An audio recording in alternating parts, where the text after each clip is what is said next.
একদিন মায়ার নবী মুহাম্মদুর রাসূলুল্লাহ সাল্লাল্লাহু আলাইহি ওয়াসাল্লাম জঙ্গলের পাশ দিয়ে হেঁটে যাচ্ছিলেন। তখন দয়াল নবী দেখতে পেলেন এক ইহুদি একটি হরিণকে বেঁধে রেখেছে। হরিণটি দয়াল নবী হযরত মুহাম্মদ সাল্লাল্লাহু আলাইহি ওয়াসাল্লামকে দেখার পর সাথে সাথে বলে উঠল, ইয়া রাসূলুল্লাহ, ইয়া হাবিবাল্লাহ, আজ সকালে আমি আমার বাচ্চাদেরকে বাসায় রেখে খাবার অন্বেষণের জন্য বের হয়েছিলাম। আল্লাহর নবী গো, এমন সময় ইহুদি আমার সামনে আসে এবং আমাকে বন্দি করে ফেলে। সকাল থেকে এই পর্যন্ত সে আমাকে বন্দি করে রেখেছে। ইয়া রাসূলুল্লাহ, আমার দুধের বাচ্চা রয়েছে। সকাল থেকে এই পর্যন্ত তাদেরকে আমি দুধ খাওয়াতে পারিনি। হয়তোবা তারা আমাকে না পেয়ে অনেক অস্থির হয়ে পড়েছে এবং তাদের গলা দুধ না খাওয়ার কারণে শুকিয়ে গিয়েছে। হে আল্লাহর নবী, ওগো আল্লাহর হাবিব, আমি শেষবারের মতো আমার বাচ্চাদের সাথে একবার সাক্ষাৎ করতে চাই। দয়া করে আপনি এর একটা ব্যবস্থা করে দিন। হরিণের আরজি শুনে দয়াল নবী হযরত মুহাম্মদ সাল্লাল্লাহু আলাইহি ওয়াসাল্লামের অন্তর কেঁদে উঠল। তখন নবীজি ইহুদিকে বললেন, হে ইহুদি, তুমি কেন এই হরিণকে আটকে রেখেছো? তখন ইহুদি বলল, আমি হরিণকে শিকার করেছি, আর জঙ্গলের প্রাণী শিকার করা তো বৈধ, তাই আমি হরিণকে আটকে রেখেছি। তখন হযরত মুহাম্মদ সাল্লাল্লাহু আলাইহি ওয়াসাল্লাম বললেন, হে ইহুদি, তুমি কি দেখতে পাচ্ছ না এটা একটা মা হরিণী এবং তার স্তন দুধে পরিপূর্ণ হয়ে রয়েছে। সে তার বাচ্চাদেরকে দুধ না খাওয়ার কারণে অনেক কষ্ট পাচ্ছে, তুমি তাকে ছেড়ে দাও। তখন ইহুদি বলল, আমি এত কষ্ট করে তাকে শিকার করেছি, আর তোমার কথা মতো আমি তাকে ছেড়ে দেব? তখন দয়ার নবী বিশ্বনবী ওই ইহুদিকে বললেন, তুমি তাকে ছেড়ে দাও। সে শেষবারের মতো তার সন্তানদের সাথে দেখা করতে চায়। তার সন্তানদের সাথে দেখা করে এবং তাদেরকে দুধ পান করিয়ে সে আবার তোমার কাছে ফিরে আসবে। বিশ্বনবীর এই কথা শুনে ইহুদি বলল, বনের হরিণ কি আপনার বাপ দাদার সম্পদ যে তাকে একবার ছেড়ে দিলে সে আবার ফিরে আসবে? শিকার করা প্রাণী আজ পর্যন্ত ফিরে এসেছে, এর কি কোনো নজির আছে? হযরত মুহাম্মদ সাল্লাল্লাহু আলাইহি ওয়াসাল্লাম যখন দেখলেন ইহুদি কোনোভাবেই হরিণটিকে ছেড়ে দেওয়ার জন্য রাজি হচ্ছে না, তখন দয়াল নবী ইহুদিকে বললেন, হে ইহুদি, তুমি হরিণটিকে ছেড়ে দাও, তার বিনিময়ে তুমি আমাকে বেঁধে রাখো। হরিণ যদি না আসে তাহলে তুমি আমাকে সারা জীবন বেঁধে রাখবে। তখন ইহুদি বলল, তাহলে সেই কথাই রইল, আমি হরিণটিকে ছেড়ে দিচ্ছি, বিনিময়ে তোমাকে বেঁধে রাখছি। হরিণ যদি ফিরে না আসে তাহলে তোমাকে সারা জীবন মুক্তি দান করব না। অতঃপর ইহুদি হরিণটিকে ছেড়ে দিল এবং দয়াল নবী হযরত মুহাম্মদ সাল্লাল্লাহু আলাইহি ওয়াসাল্লামকে বেঁধে রাখলো। ছাড়া পেয়ে বনের হরিণ তাড়াহুড়ো করে বনের মধ্যে হারিয়ে গেল। তখন ইহুদি মনে মনে ভাবতে লাগলো, হরিণটি আর কোনোদিন ফিরে আসবে না, আর এই লোকটাকে আমি সারা জীবন বেঁধে রাখবো। এই লোকটি চেয়ে বোকা মানুষ এই পৃথিবীতে আর কেউ নেই। একটা বনের হরিণের জন্য সে নিজের জীবনকে বিপদে ফেললো। বনের হরিণ দৌড়াতে দৌড়াতে তার সন্তানদের কাছে এসে পৌঁছালো। তখন তার সন্তানেরা তাকে জিজ্ঞেস করলো, আম্মা জান, আজ সকাল থেকে আপনি কোথায় ছিলেন? আমরা আপনার জন্য অপেক্ষা করতে করতে ক্লান্ত হয়ে পড়েছি। আমরা আপনার দুধ পান করতে না পেরে আমাদের গলা শুকিয়ে গিয়েছে। তখন মা হরিণ তার সন্তানদেরকে বলল, ও আমার সন্তানরা, তোমরা জীবনের শেষবারের মতো আমার সাথে দেখা করে নাও এবং আমার দুধ পান করে নাও, আর জীবনে তোমাদের সাথে হয়তোবা দেখা নাও হতে পারে। তখন হরিণের সন্তানেরা তাকে বলল, আম্মা জান, কেন আপনি এমন কথা বলছেন? কেন জীবনে আর আপনার সাথে দেখা হবে না? মা হরিণ তাদেরকে বলল, ওহে বাচ্চারা, তোমরা তাড়াতাড়ি করে আমার দুধ পান করো। আজ সকালে যখন আমি খাবার অন্বেষণের জন্য বের হয়েছিলাম তখন এক ইহুদি আমাকে বন্দি করে ফেলেছিল। অতঃপর মায়ার নবী হযরত মুহাম্মদ সাল্লাল্লাহু আলাইহি ওয়াসাল্লাম সেই পথ দিয়ে যাচ্ছিলেন। তখন আমি তাকে ডেকে তোমাদের কথা খুলে বললাম এবং তাকে আরো বললাম, ইয়া রাসূলুল্লাহ, আমার সন্তানেরা দুধ না খেয়ে পিপাসার্ত অবস্থায় আমার পথ পানে চেয়ে বসে আছে, আপনি আমাকে তাদের কাছে যাওয়ার ব্যবস্থা করে দিন। তখন মায়ার নবী বিশ্বনবী হযরত মুহাম্মদ সাল্লাল্লাহু আলাইহি ওয়াসাল্লাম নিজেকে ইহুদির কাছে জিম্মাদার রেখে আমাকে তোমাদের কাছে শেষবারের মতো দেখা করার জন্য পাঠিয়ে দিয়েছে। ও আমার সন্তানেরা, নিষ্ঠুর ইহুদি আমার মায়ার নবীকে বেঁধে রেখেছে, তাই তোমরা তাড়াতাড়ি আমার দুধ পান করো। আমাকে আবার জলদি ফিরে যেতে হবে। আমি আমার নবীকে কষ্ট দিতে পারবো না। যখন হরিণের সন্তানেরা শুনল তাদের মায়ার নবীকে বাঁধিয়ে রেখে তাদের সাথে শেষবারের মতো দেখা করার জন্য এবং তাদেরকে দুধ পান করানোর জন্য এসেছে, তখন হরিণের সন্তানেরা বলে উঠল, ও আম্মাজান, আপনি কিভাবে ভাবলেন? মায়ার নবী ইহুদির হাতে বন্দী রয়েছে, আর মায়ার নবীকে বন্দী অবস্থায় রেখে আমরা আপনার দুধ পান করব? আপনি চলুন, আমরাও আপনার সাথে যাব। দয়াল নবী হযরত মুহাম্মদ সাল্লাল্লাহু আলাইহি ওয়াসাল্লামের কোনো কষ্ট আমরা সহ্য করতে পারবো না। অতঃপর হরিণ ও তার সন্তানেরা মায়ার নবী হযরত মুহাম্মদ সাল্লাল্লাহু আলাইহি ওয়াসাল্লামের মায়ায় তার কাছে যাওয়ার জন্য রওনা করলো। ওদিকে হরিণ আসতে কিছুটা দেরি হওয়ায় ইহুদি হযরত মুহাম্মদ সাল্লাল্লাহু আলাইহি ওয়াসাল্লামকে বলতে লাগলো, তোমার মতো বোকা মানুষ আমি আর এই পৃথিবীতে দেখিনি। বনের শিকার করা হরিণ, তাকে ছেড়ে দিলে সে কি আর কোনোদিন ফিরে আসে? আর একটা বনের হরিণের জন্য তুমি নিজেকে আমার কাছে বন্ধক রেখেছো। কিয়ামত পর্যন্ত এই হরিণ আর ফিরে আসবে না, আর কিয়ামত পর্যন্ত তুমি আমার কাছ থেকে ছাড়া পাবে না। তখন দয়াল নবী বিশ্বনবী মুহাম্মদুর রাসূলুল্লাহ সাল্লাল্লাহু আলাইহি ওয়াসাল্লাম ইহুদির এই কথা শুনে বললেন, ওহে ইহুদি, তুমি একটু ধৈর্য ধারণ করো। হরিণ অবশ্যই আমার মায়ায় আবার তোমার কাছে ফিরে আসবে। হযরত মুহাম্মদ সাল্লাল্লাহু আলাইহি ওয়াসাল্লামের এই কথা শুনে ইহুদি বলল, হে মুহাম্মদ, তোমার এই অলৌকিক কল্পনা ছেড়ে দাও। আমি দৃঢ় বিশ্বাসের সাথে বলছি, কিয়ামতের আগ পর্যন্ত হরিণ আর ফিরে আসবে না। এইভাবে কিছুটা সময় কেটে গেল, আর ইহুদি মনে মনে ভাবতে লাগলো, মুহাম্মদকে আটকে রেখে বড় রকমের একটা অর্থ তার সঙ্গীদের কাছ থেকে আমি উসুল করে নিতে পারবো। বনের হরিণ কি জীবনে কারো মায়ায় ফিরে আসে? এই লোকটা একটা বেকুব ছাড়া আর কিছুই না। এইভাবে আরো কিছু সময় অতিবাহিত হওয়ার পরে ইহুদি দেখলো বনের হরিণ শুধু নয়, বনের হরিণের সাথে তার সন্তানেরাও ফিরে এসেছে। এই দৃশ্য দেখে ইহুদি অত্যন্ত অবাক হয়ে গেল। তখন দয়াল নবী বিশ্বনবী হযরত মুহাম্মদ সাল্লাল্লাহু আলাইহি ওয়াসাল্লাম হরিণকে জিজ্ঞাসা করলেন, ওহে হরিণ, তুমি তোমার সন্তানদেরকে কেন নিয়ে এসেছো? কথা তো ছিল তুমি একাই ফিরে আসবে।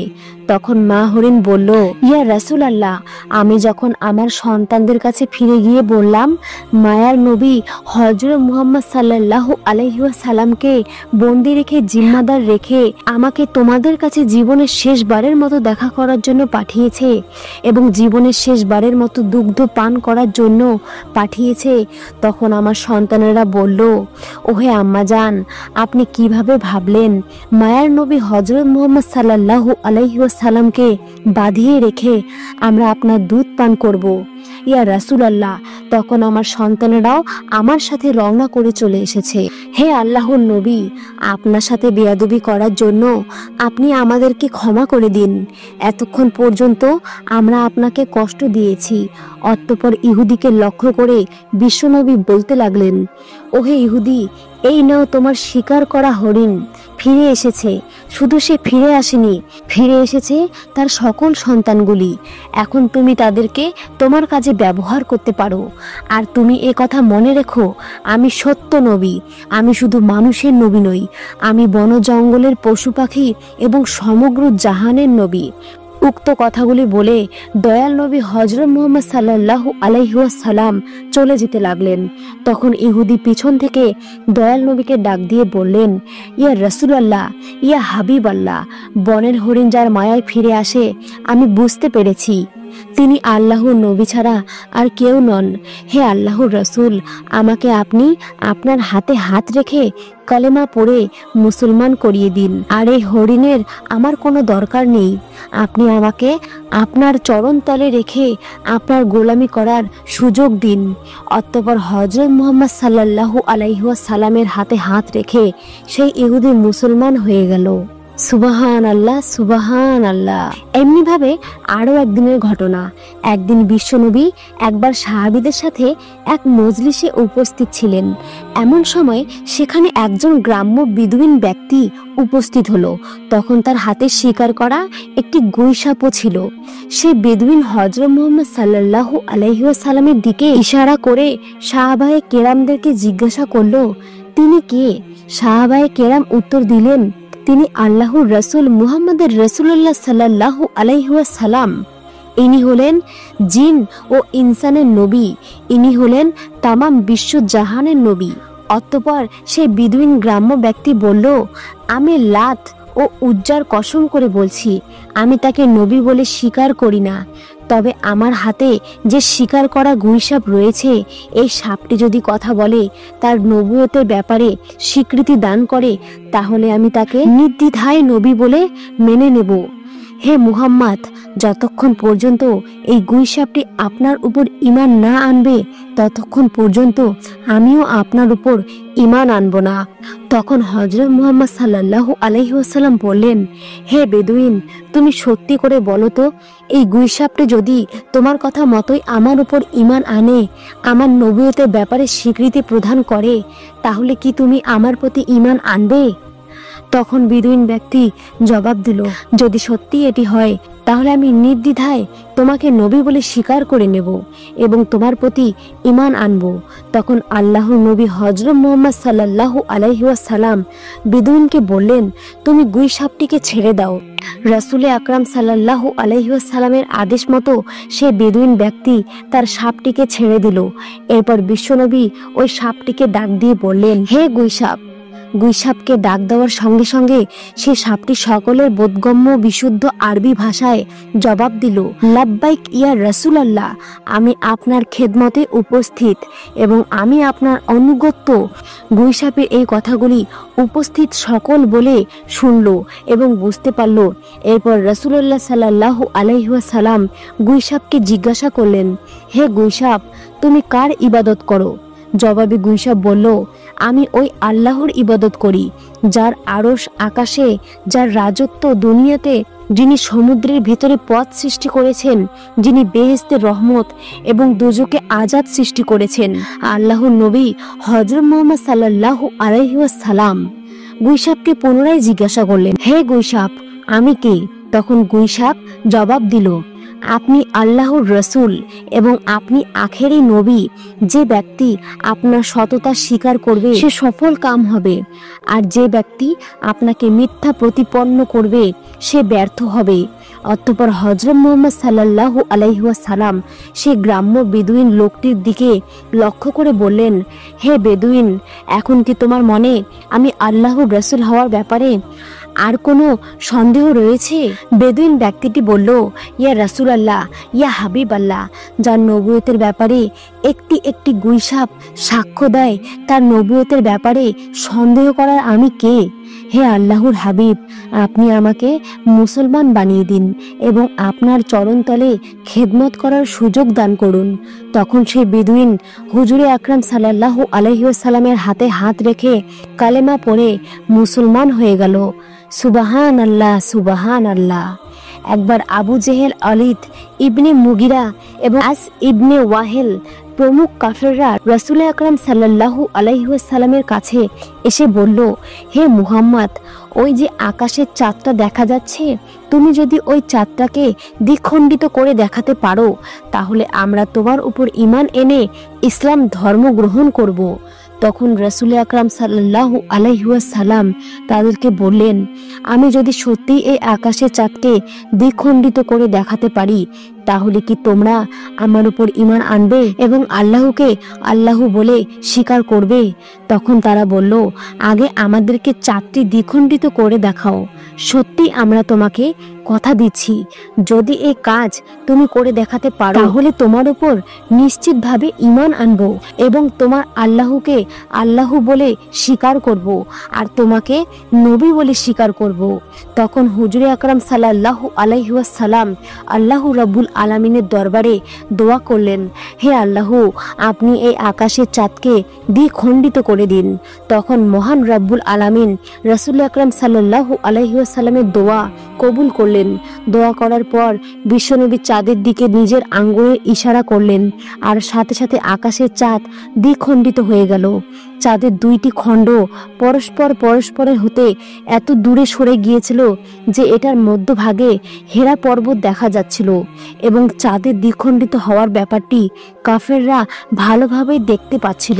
এবার আল্লাহর নবী হযরত মুহাম্মদ সাল্লাল্লাহু আলাইহি ওয়াসাল্লাম প্রত্যেকটি কাফেরের নাম ধরে ধরে ডেকে বলতে লাগলেন, হে আবু জাহেল, তুমি সাক্ষী থাকো। অলিদ ইবনে মুগিরা, তুমি সাক্ষী থাকো। হে আস ইবনেল, তুমি সাক্ষী থাকো।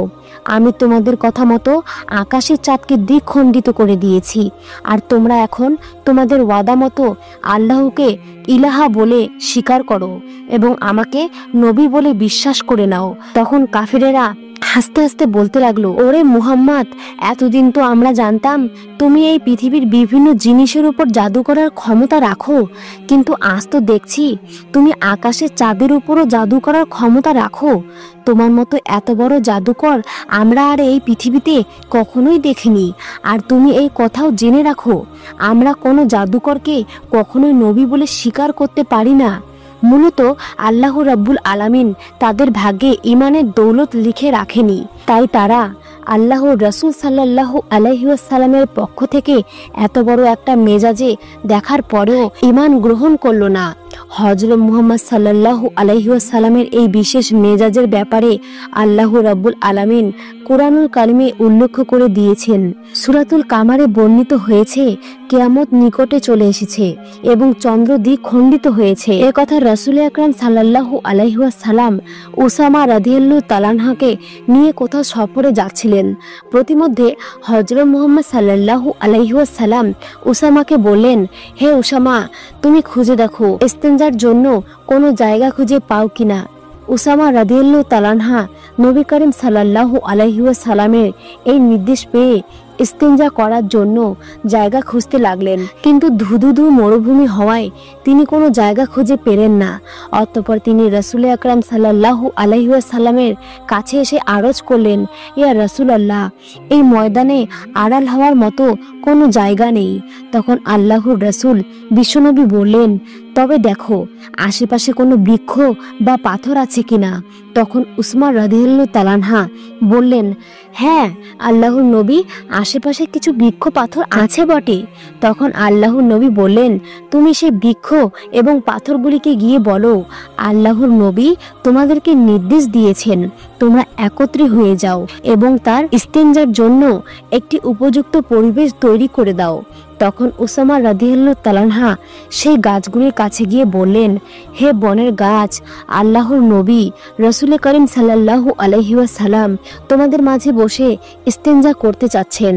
তিনি তোমাদেরকে এই নির্দেশ দিয়েছেন, তোমরা পরস্পরে একত্রিত হয়ে মিলিত হয়ে যাও এবং তার ইস্তেঞ্জার করার জন্য একটি উপযুক্ত জায়গা ব্যবস্থা করে দাও। বিশ্বনবী এই নির্দেশ শোনা মাত্রই গাছগুলি পরস্পরের কাছাকাছি হয়ে একত্রিত হয়ে গেল। এরপরে রাসূল আকরাম সাল্লাল্লাহু আলাইহি ওয়াসাল্লাম সেই গাছগুলোর আড়ালে বসে ইস্তেঞ্জা সারালেন। ইস্তেঞ্জা করার পরে রাসূল আকরাম সাল্লাল্লাহু আলাইহি ওয়াসাল্লাম ফিরে এসে উসামা রাদিয়াল্লাহু তাআলা আনহুকে পুনরায় বললেন, উসামা, তুমি গাছগুলোকে গিয়ে বলো তারা যেন পরস্পর থেকে বিচ্ছিন্ন হয়ে যায় এবং তাদের জায়গা মতো চলে যায়।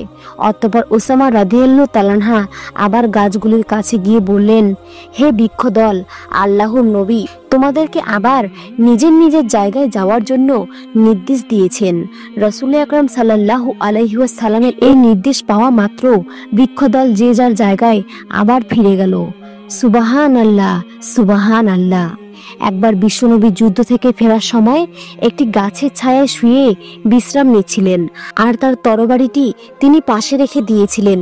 হুজুর আকরাম সাল্লাল্লাহু আলাইহি ওয়াসাল্লাম যখন একটু তন্দ্রাচ্ছন্ন হলেন, ঠিক এমন সময় তার একজন শত্রু এসে সে তরবারিটি হাতে উঠিয়ে নিল এবং তরবারির খুলুস মুক্ত করে তরবারিটি আল্লাহর নবী করিম সাল্লাল্লাহু আলাইহি ওয়াসাল্লামের উপর তাপ ধরল। এরপরে আল্লাহর নবীর সে শত্রু বলল, হে মুহাম্মদ, বলো এখন আমার হাত থেকে তোমাকে কে রক্ষা করবে?